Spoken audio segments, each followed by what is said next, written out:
जय किसान साथियों, मैं रवि आजाद टिकरी बॉर्डर से।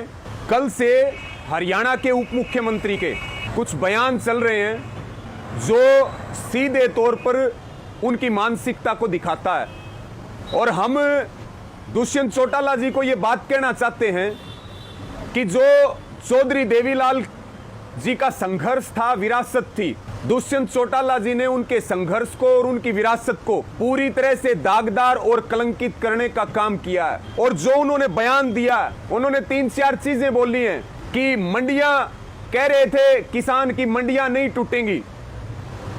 देखिए, मंडियां नहीं टूटी हैं, लेकिन हम दुष्यंत चौटाला जी को एक बात कहना चाहते हैं कि कैथल जिले सहित हरियाणा के 4 जिलों में गेहूं की खरीद में मंडियों को खत्म कर दिया गया और अडानी के साइलोज को शुरू कर दिया गया।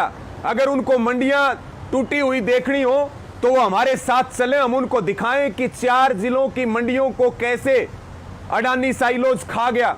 जबकि ये जो कानून है, 3 काले कानून, ये होल्ड के ऊपर है, अब तक ये कानून लागू नहीं हुए हैं। उसके बावजूद भी 4 जिलों की मंडियां पूरी तरह से खत्म हो चुकी हैं।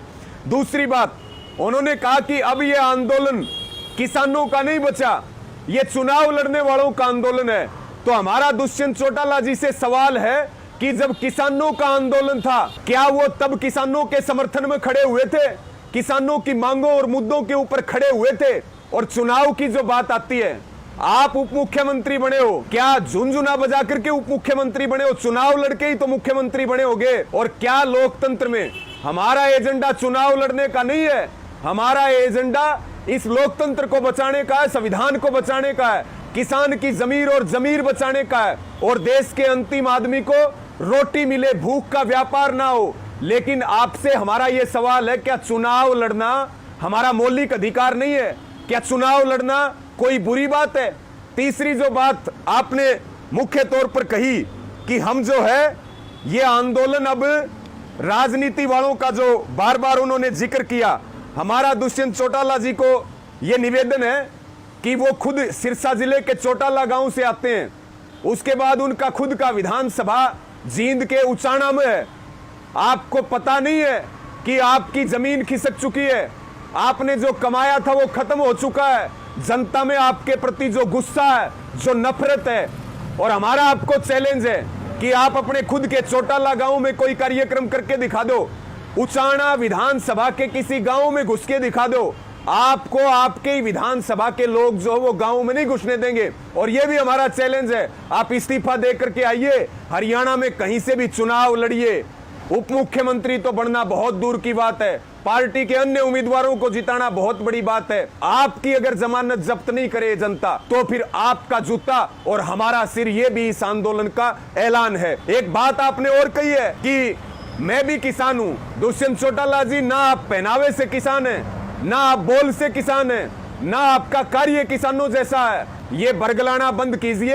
आपने हमारे ऊपर चुनाव लड़ने का आरोप लगाया है, नेताओं के ऊपर चुनाव लड़ने का आरोप लगाया है। जो हमारे 400 किसान शहीद हुए हैं, मजदूर शहीद हुए हैं, क्या वो चुनाव लड़ने के लिए उनकी शहादत हुई थी? इसलिए आपको सीधी चेतावनी है, आपका भविष्य खत्म हो चुका। आपने अपने पैरों पर खुद कुल्हाड़ी मारने का काम किया। अब जो है अपना चुपचाप जितना टाइम है काट लो। अगर ये टीवी पर बैठ करके ये बयानबाजियां इस प्रकार की तो फिर जो है पहले ही जनता में आपके प्रति बहुत गुस्सा है। हमारे जड़े हुए के ऊपर नमक और मिर्च छिड़कने की हिम्मत ना करें। और आपके पुरखों ने अगर कोई गलत काम किया तो आज उनका हसर देखिए। और आप जिस तरह का काम कर रहे हैं, आपको जो है विधायक बनना दूर की बात है, भविष्य में पंच भी नहीं बन सकते, सरपंच भी नहीं बन सकते।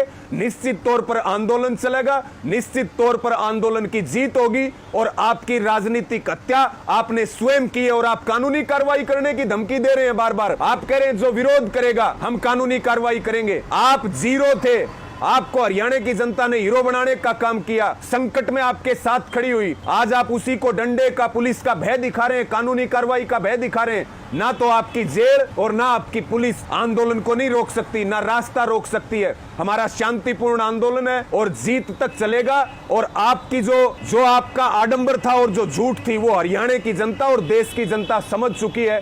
इसलिए आपको फिर चैलेंज है कि अगर आप में हिम्मत है और आप धमकी दे रहे हैं हमें कानूनी कार्रवाई की, तो आप अपने गांव में, अपने विधानसभा के गांव में कार्यक्रम करके दिखाओ। आपको अपनी औकात पता चल जाएगी और यह भी पता चल जाएगा कि यह आंदोलन वही लोग कर रहे हैं जिन लोगों ने आपको वोट दे करके और नीचे से उठा करके कुर्सी के ऊपर बैठाया। आज आप हमारी लाशों के ऊपर राजनीति कर रहे, इसका ब्याज समेत जो है वो हरियाणा का एक एक युवा और किसान हिसाब करने वाली है।